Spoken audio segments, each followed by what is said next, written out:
Quizá una de las marcas de la civilización de Occidente es la insistencia en la pureza moral. Parece que la pureza moral te recomienda o descalifica como persona. Es una de las victorias de la fe cristiana haber popularizado la pureza moral desde el siglo I hasta nuestros días. Pero en el camino, la humanidad encontró modos de desprestigiar a la fe y los usó como vías de escape para relativizar la pureza moral.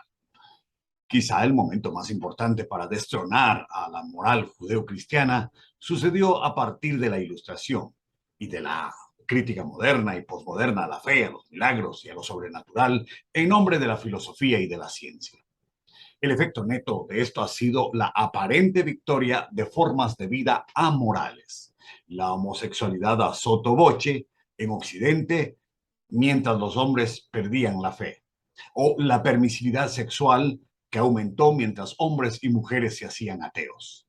Y con todo esto, la infidelidad sexual y el divorcio coronaron el estilo de vida de la última tercera parte del siglo XX. Hoy, disfrazadas de redes sociales, cine y entretenimiento familiar, estas culturas siguen en aumento. Sin embargo, el cáncer penetró a la iglesia cristiana y aun cuando la responsabilidad personal cada quien la carga en lo profundo de su conciencia, la marea de inmoralidad y de traiciones arrasó con la vida de muchas buenas personas. Por eso es tan necesario retomar las palabras del séptimo mandamiento. El séptimo mandamiento dice con una agudeza que paraliza: no cometerás adulterio. Y se encuentra en Éxodo capítulo 20, versículo 14. Dios nos presenta la santidad del matrimonio. Y yo creo que el mandamiento podría traducirse más o menos de la siguiente manera: la traición a la familia produce ruina moral. Esa es mi traducción de Éxodo 20:14. La traición a la familia produce ruina moral. En primer lugar, Dios prohíbe la traición a la familia. Eso es obvio en Éxodo 20:14. Dios repudia la traición a la familia porque contamina a la familia. La enseñanza sobre esto no es de uno o dos versículos aislados en la Biblia, es amplísima e incluye textos de la ley de Moisés, palabras de los profetas, palabras de Jesús y la enseñanza de los apóstoles. No se puede esconder el repudio de Dios al adulterio.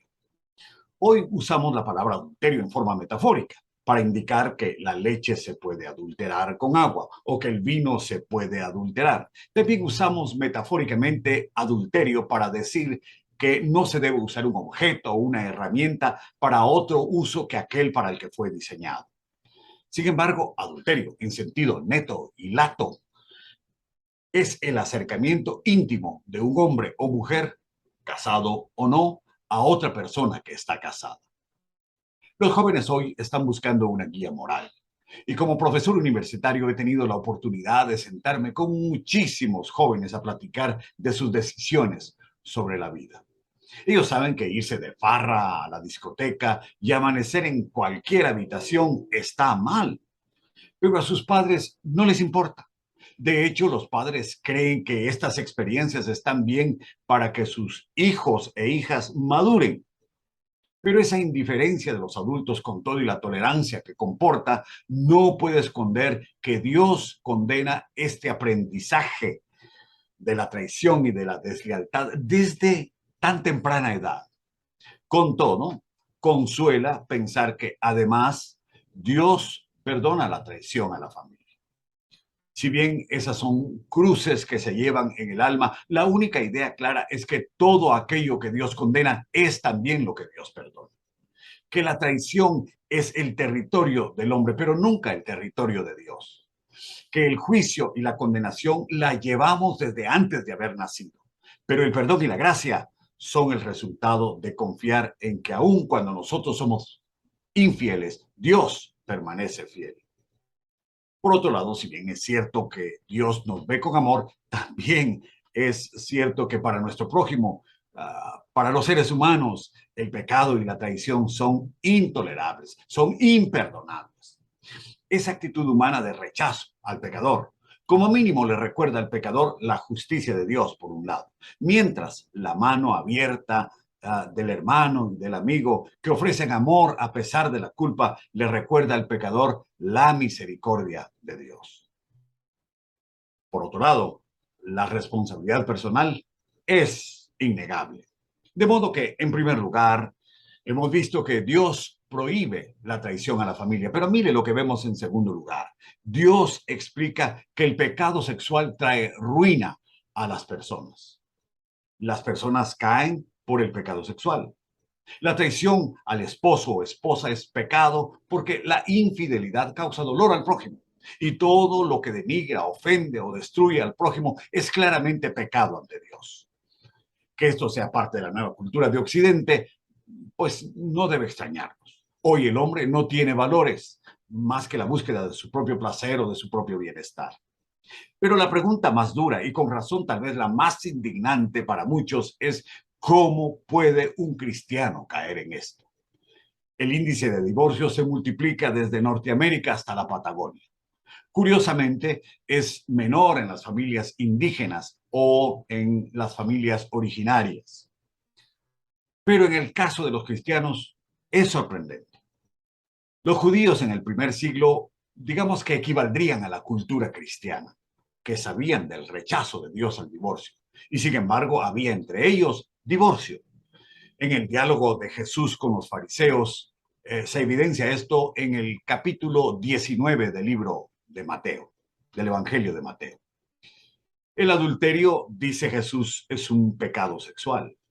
Cuando los líderes religiosos preguntaron a Jesús en Mateo 19:3, ¿es lícito al hombre dar carta de divorcio a la mujer por cualquier causa? Jesús, como buen maestro, enseñó sobre Génesis 1 y 2. Él dijo, el que los hizo, varón y hembra los hizo. Y por esto dejará el hombre a su padre y a su madre y se unirá a su mujer. Tras eso los fariseos creyeron haber sorprendido a Jesús en falta porque dijeron, ajá, con que eso dijo Moisés, ¿no? Pues ese Moisés que nos citaste es también el que mandó dar carta de divorcio y repudiar a la mujer, dicen los fariseos en Mateo 19:7. Ahora, hay que aclarar que Moisés no mandó tal cosa. Moisés permitió el divorcio y esto sugiere al menos dos cosas. Primero, que si bien los pecados sexuales están claramente reconocidos y condenados por la ley de Moisés, había cláusulas en la ley que daban lugar para lo que Jesús llamó la dureza de vuestros corazones.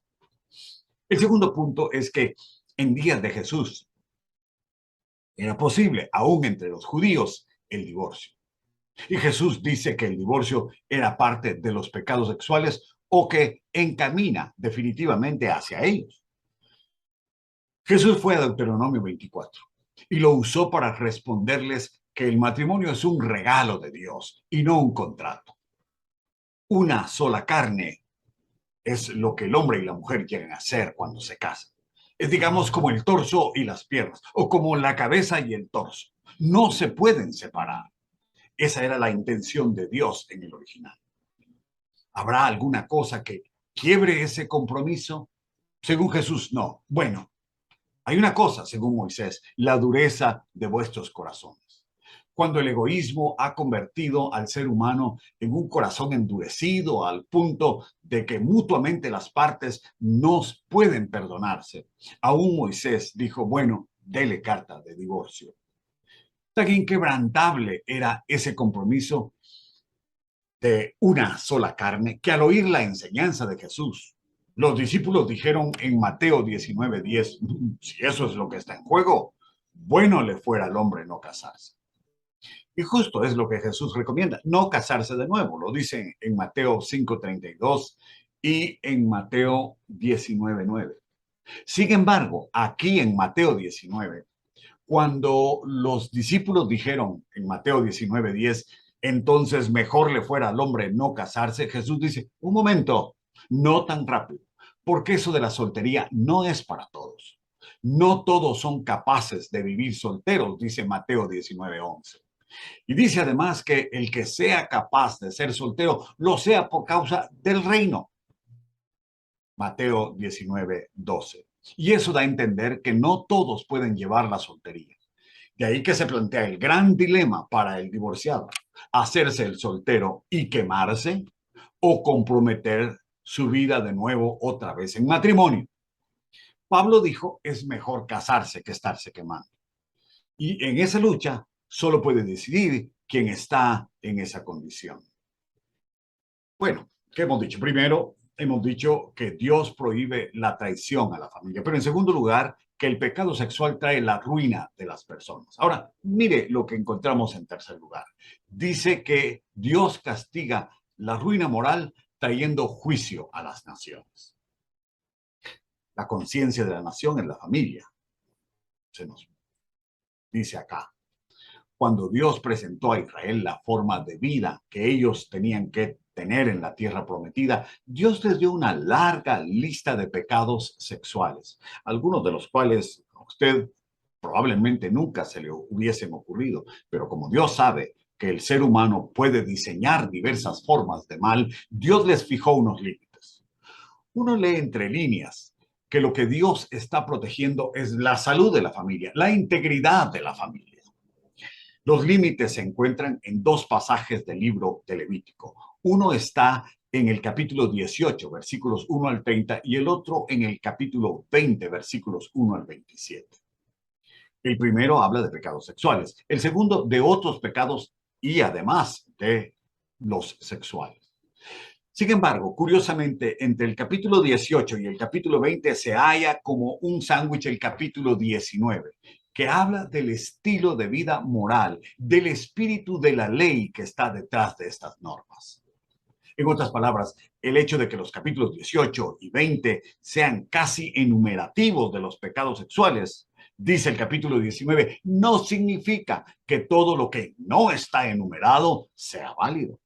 Es que el espíritu de la ley nos dice que si esos límites son señalados, cualquier otra cosa que dañe al ser humano, de la índole que sea, como dice el capítulo 19, sexual o no, también apaga la conciencia de la nación. Pero hay otro punto que nos interesa en Levítico capítulo 18 y 20. La conciencia apagada de la nación trae el juicio de Dios. Esto se destaca en el capítulo 18, versículo 27 y en el capítulo 20, versículo 23.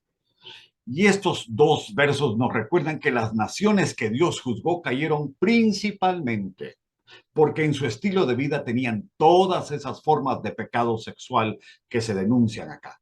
Estos versículos sugieren que esa forma permisiva de vivir incluso había contaminado la tierra. Metafórico o no, una nación que vive bajo ese signo de contaminación es una nación marcada por Dios para su destrucción. Y el Dios que dice no puedes traicionar a la familia, también dice todas las otras formas de pecado sexual son parte de lo que trae el juicio de Dios. Por eso Dios juzgó a Egipto, a Canaán, a imperios, a naciones, a pueblos. Y hoy vemos con temor y temblor la caída de familias presidenciales, familias influyentes, el desplome de liderazgos, la ruina de culturas, de imperios, porque Dios castiga la ruina moral de las naciones. Algunos creen que pueden vivir la vida moral con base a los 10 mandamientos. Sin embargo, Jesús dijo, el que ve a una mujer con codicia ya adulteró con ella en su corazón. Mateo 5, 27 y 28.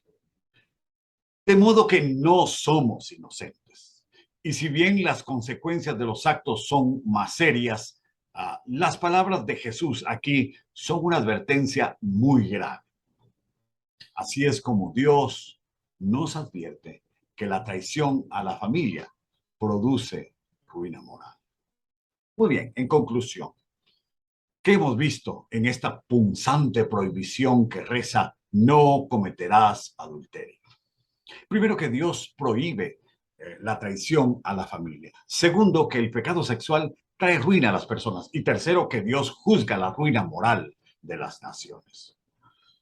La traición al cónyuge produce ruina moral en varias direcciones. Por eso hemos de escuchar la exhortación de la fe cristiana que nos enseñó sobre la pureza moral desde el siglo I hasta nuestros días. Y hoy nos sigue recordando la santidad del matrimonio y el valor de la fidelidad.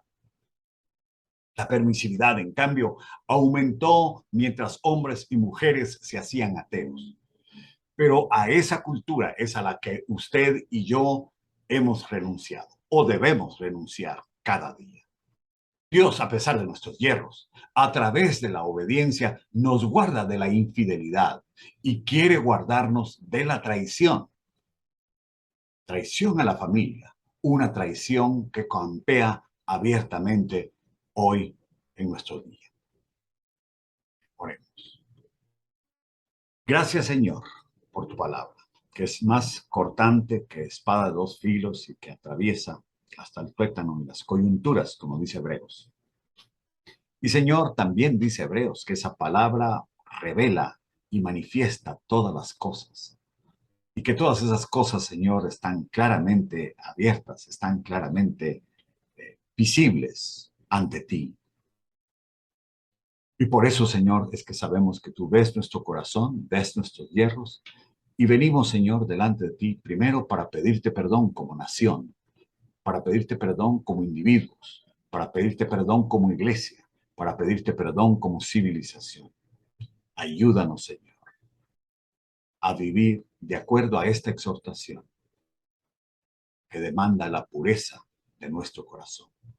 En el nombre de Jesús. Amén.